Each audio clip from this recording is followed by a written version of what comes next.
Hurlbut's Story of the Bible by Jesse Lyman Hurlbut. Chapter 16, From the Prison to the Palace. The men who bought Joseph from his brothers were called Ishmaelites because they belonged to the family of Ishmael, who, you remember, was the son of Hagar, the servant of Sarah. Story 9. These men carried Joseph southward over the plain which lies beside the great sea on the west of Canaan. And after many days they brought Joseph to Egypt. How strange it must have seemed to the boy who had lived in tents to see the great river Nile, and the cities thronged with people, and the temples, and the mighty pyramids. The Ishmaelites sold Joseph as a slave to a man named Potiphar, who was an officer in the army of Pharaoh, the king of Egypt. Joseph was a beautiful boy, and cheerful, and willing in spirit, and able in all that he undertook, so that his master Potiphar became very friendly to him, and after a time he placed Joseph in charge of his house and everything in it. For some years Joseph continued in the house of Potiphar, a slave in name, but in reality the master of all his affairs and ruler over his fellow servants. But Potiphar's wife, who at first was very friendly to Joseph, afterward became his enemy, because Joseph would not do wrong to please her. She told her husband falsely that Joseph had done a wicked deed.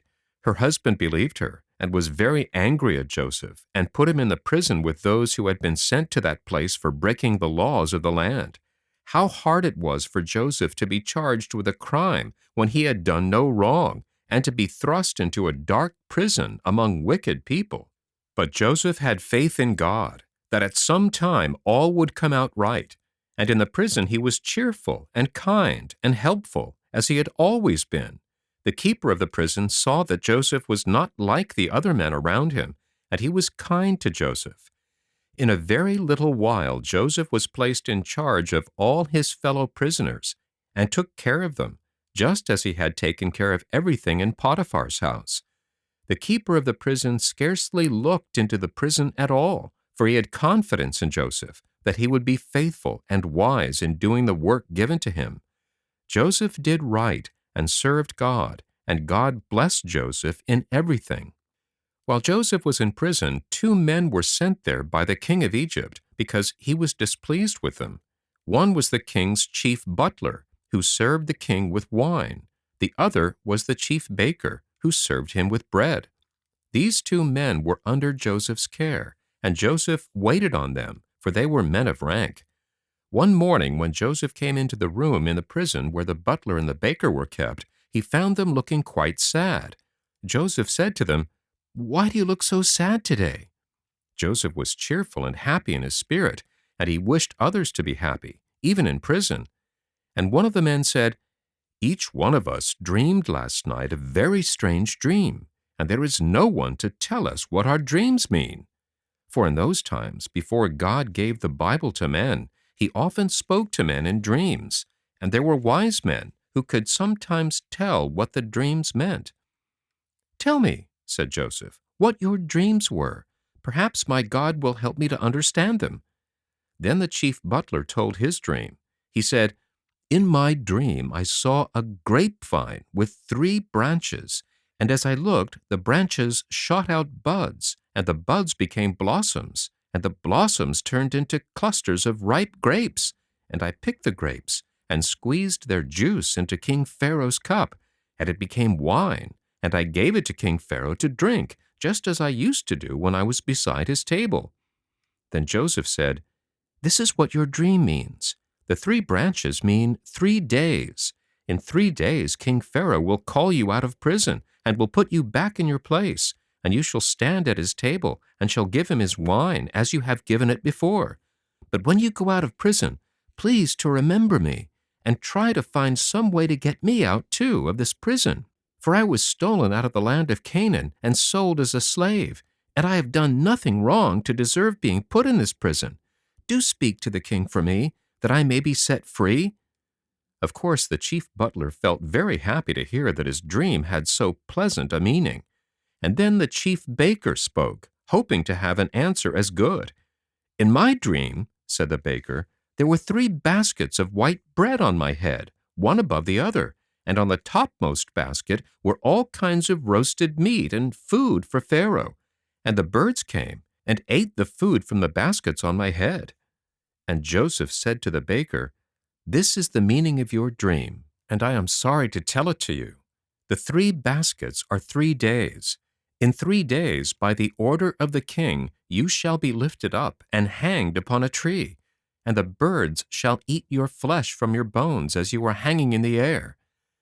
And it came to pass, just as Joseph had said.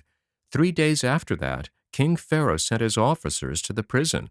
They came and took out both the chief butler and the chief baker. The baker they hung up by his neck to die, and left his body for the birds to pick in pieces. The chief butler they brought back to his old place, where he waited at the king's table, and handed him his wine to drink. You would have supposed that the butler would remember Joseph, who had given him the promise of freedom, and had shown such wisdom. But in his gladness he forgot all about Joseph, and 2 full years passed by, while Joseph was still in prison, until he was a man 30 years old. But one night King Pharaoh himself dreamed a dream, in fact, 2 dreams in one. And in the morning he sent for all the wise men of Egypt, and told them his dreams, but there was not a man who could give the meaning of them. And the king was troubled, for he felt that the dreams had some meaning, which it was important for him to know. Then suddenly the chief butler, who was by the king's table, remembered his own dream in the prison 2 years before, and remembered too the young man who had told its meaning so exactly. And he said, I do remember my faults this day. 2 years ago King Pharaoh was angry with his servants, with me and the chief baker, and he sent us to the prison. While we were in the prison, one night each of us dreamed a dream, and the next day a young man in the prison, a Hebrew from the land of Canaan, told us what our dreams meant, and in 3 days they came true, just as the Hebrew had said. I think that if this young man is in the prison still, he could tell the king the meaning of his dreams. You notice that the butler spoke of Joseph as a Hebrew. The people of Israel, to whom Joseph belonged, were called Hebrews as well as Israelites. The word Hebrew means one who crossed over, and it was given to the Israelites because Abraham, their father, had come from a land on the other side of the great river Euphrates, and had crossed over the river on his way to Canaan. Then King Pharaoh sent in haste to the prison for Joseph, and Joseph was taken out, and he was dressed in new garments, and was led in to Pharaoh in the palace. And Pharaoh said to Joseph, I have dreamed a dream, and there is no one who can tell what it means. And I have been told that you have power to understand dreams and what they mean. And Joseph answered Pharaoh, The power is not in me, but God will give Pharaoh a good answer. What is the dream that the king has dreamed? In my first dream, said Pharaoh, I was standing by the river, and I saw 7 fat and handsome cows come up from the river to feed in the grass. And while they were feeding, 7 other cows followed them up from the river, very thin and poor and lean, such miserable creatures as I have never seen. And the 7 lean cows ate up the 7 fat cows. And after they had eaten them, they were as lean and miserable as before. Then I awoke. And I fell asleep again and dreamed again.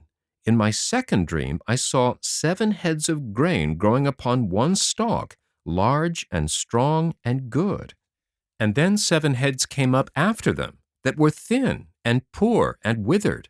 And the 7 thin heads swallowed up the 7 good heads, and afterward were as poor and withered as before.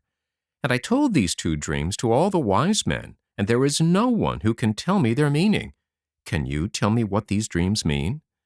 And Joseph said to the king, The 2 dreams have the same meaning. God has been showing to King Pharaoh what he will do in this land. The 7 good cows mean 7 years, and the 7 good heads of grain mean the same 7 years. The 7 lean cows and the 7 thin heads of grain also mean 7 years.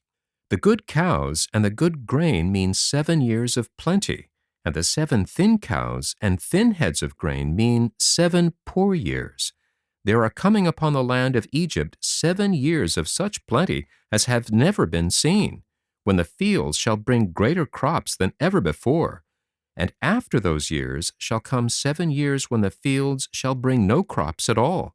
And then for 7 years there shall be such need that the years of plenty will be forgotten, for the people will have nothing to eat. Now let King Pharaoh find some man who is able and wise, and let him set this man to rule over the land. And during the 7 years of plenty, let a part of the crops be put away for the years of need. If this shall be done, then when the years of need come, there will be plenty of food for all the people, and no one will suffer, and all will have enough.